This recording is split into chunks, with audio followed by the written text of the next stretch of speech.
दोस्तों कहानी शुरू होती है। रजत की गाड़ी प्रकाश जी के होटल पर जाकर रुकती है, जो कि शहर से दूर एक सुनसान जगह पर है। रजत और स्नेहा की अभी अभी नई शादी हुई है और वो हनीमून मनाने यहाँ पर आए हैं। अंदर प्रकाश जी अपनी पत्नी परमिला का जन्मदिन मना रहे हैं, जो अब इस दुनिया में नहीं है।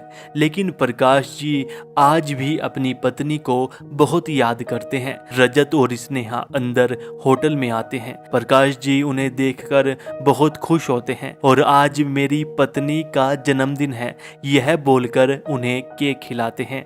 उसके बाद उन्हें उनका कमरा दिखाने लेकर जाते हैं। दोनों कमरे की लोकेशन को देखकर काफी खुश होते हैं और प्रकाश जी उन्हें आज रात को खाने के लिए इनवाइट करते हैं और बोलते हैं कि आज रात का खाना मैं तुम्हारे लिए अपने हाथों से बनाऊंगा, जिसके लिए रजत और स्नेहा भी मान जाते हैं। जिसके बाद प्रकाश जी और उनका नौकर राजू दोनों मिलकर खाना बनाते हैं और रात को प्रकाश जी अपने हाथों से रजत और स्नेहा को खाना सर्व करते हैं। प्रकाश जी की इतनी खातिरदारी देखकर दोनों बहुत खुश होते हैं। उसके बाद रात में प्रकाश जी अपने कमरे में आते हैं। अलमारी खोलकर लेडीज कपड़े पहनते हैं और साड़ी पहनकर खुद की सेल्फी खींचते हैं और उन लेडीज अंडरगारमेंट्स को सूंघकर अलग ही तरह का नशा करते हैं। जिसके बाद वे रजत और स्नेहा के कमरे में जाते हैं, जहां पर दोनों गहरी नींद में सो रहे होते हैं,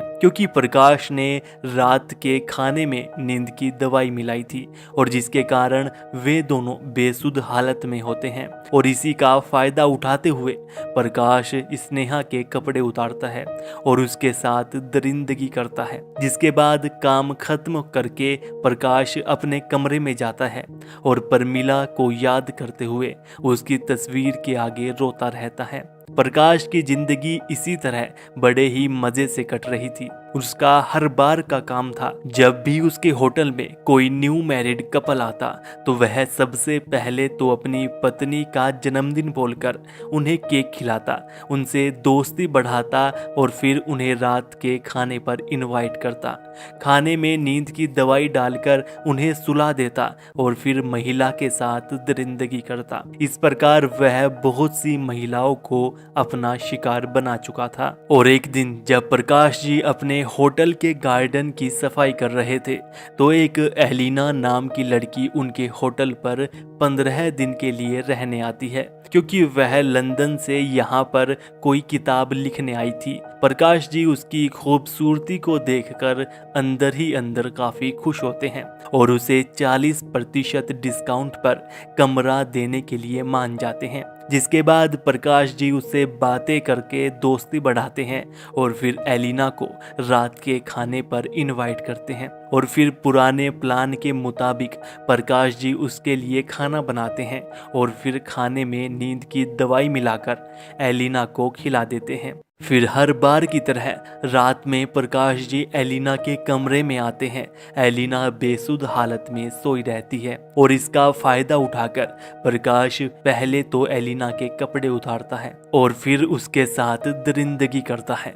लेकिन इस बार जब वह कमरे से बाहर जा रहा होता है तो नौकर राजू भी वहां पर आ जाता है और प्रकाश राजू को भी अंदर एलिना के शरीर से खेलने के लिए भेज देता है। अगली सुबह प्रकाश के कानों में किसी की आवाज आती है। वह उठकर बाहर देखता है तो उसका लड़का आज 15 साल बाद लंदन से भारत उससे मिलने आया था। वह अपने पापा को केक देता है और बोलता है कि पापा, मैं अपने साथ तुम्हारी होने वाली बहू को भी लाया हूँ। वह पीछे से एलिना को आवाज लगाता है। एलिना प्रकाश जी को नमस्ते करती है और बोलती है कि बापूजी बहुत क्यूट हैं। हमने बहुत सारी बातें की और मैंने उन्हें लगने ही नहीं दिया कि मैं उनकी होने वाली बहू हूँ। लेकिन प्रकाश एलिना को अपनी बहू के रूप में देखकर खुश नहीं था। उसके दिमाग में वो सभी दृश्य घूमने लगते हैं जो उसने और उसके नौकर ने